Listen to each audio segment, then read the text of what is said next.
warahmatullahi wabarakatuh.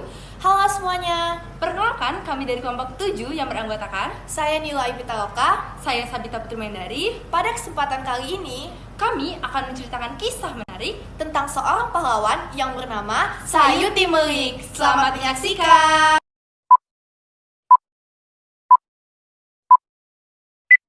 Muhammad Ibnu Sayuti atau yang lebih dikenal sebagai Sayuti Melik dicatat dalam sejarah Indonesia sebagai pengetik naskah proklamasi kemerdekaan Republik Indonesia.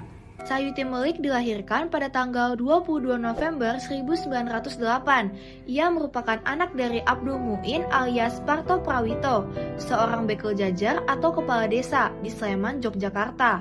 Sedangkan ibunya bernama Sumilah.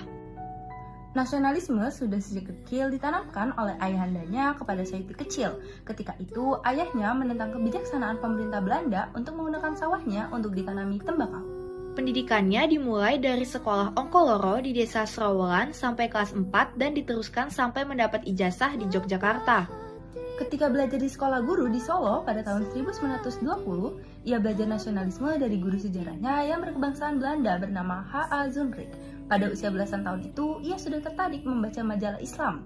Dari Kiai Misbah di Kauman, Solo, ulama yang berhaluan kiri, Sayuti belajar Marxisme, yaitu ideologi perjuangan untuk menentang penjajahan.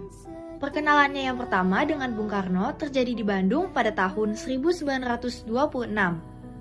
Tulisan-tulisannya mengenai politik menyebabkan ia ditahan berkali-kali oleh Belanda. Pada tahun 1926, ia ditangkap Belanda karena dituduh membantu PKI dan selanjutnya dibuang ke Bovendigul dari tahun 1927 sampai 1933. Tahun 1936, ia ditangkap Inggris di penjara di Singapura selama setahun. Setelah itu diusir dari wilayah Inggris, ditangkap kembali oleh Belanda dan dibawa ke Jakarta, dimasukkan sel di Gang Tengah pada tahun 1937 sampai 1938. Sepulangnya dari pembuangan, Sayuti bertemu dengan S.K. Trimurti lalu melakukan berbagai kegiatan secara bersama-sama. Sehingga pada tanggal 19 Juli 1938, mereka memutuskan untuk menikah, lalu mendirikan koran pesat di Semarang untuk menentang penjajahan. Namun karena penghasilan yang masih kecil, pasangan suami istri itu terpaksa melakukan berbagai pekerjaan, dari redaksi hingga urusan percetakan, dari distribusi hingga langganan. Trimurti dan Sayuti Melik juga keluar masuk penjara secara bergiliran akibat tulisan mereka yang mengkritik tajam pemerintah Hindia Belanda. Sayuti sebagai bekas tahanan politik selalu dimata-matai oleh Dinas Inter Belanda. Pada Maret 1942, koran pesat diberedar oleh Jepang. Trimurti ditangkap Kempetai. Jepang juga mencurigai Sayuti sebagai orang komunis.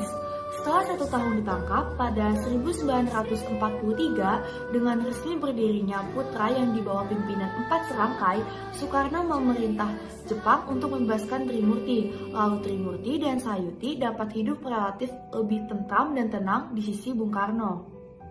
Pada tanggal 7 Agustus 1945, dibentuklah PKI yang diketuai oleh Insinyur Soekarno untuk menggantikan BPU PKI yang dibubarkan secara cepat.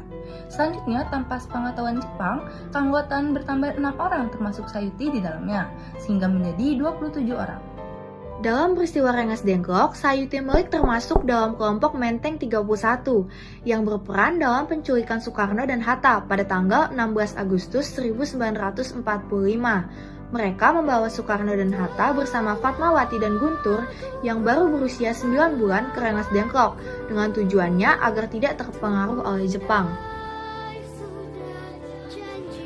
Dengan konsep naskah yang dibuat oleh 3 orang, yaitu Bung Karno, Bung Hatta, dan Ahmad Subarjo di Rumah Laksa Muda Maeda, wakil para pemuda seperti Sukami dan Sayuti Melik bertugas menjadi pembantu Bung Karno dan Bung Hatta serta menjadi saksi peristiwa tersebut. Pada pagi harinya, 17 Agustus 1945, konsep naskah dibacakan di hadapan para hadirin. Namun, para pemuda menolak hal tersebut. Para pemuda menganggap hal itu seperti dibuat oleh Jepang. Dalam suasana tegang itu, Bung Karno segera memerintahkan Sayuti Melik untuk mengetik teks proklamasi. Ia mengubah kalimat wakil-wakil bangsa Indonesia menjadi atas nama bangsa Indonesia. Selain itu, Sayuti juga mengubah kata tempoh menjadi tempo, serta perubahan tulisan bulan dan hari.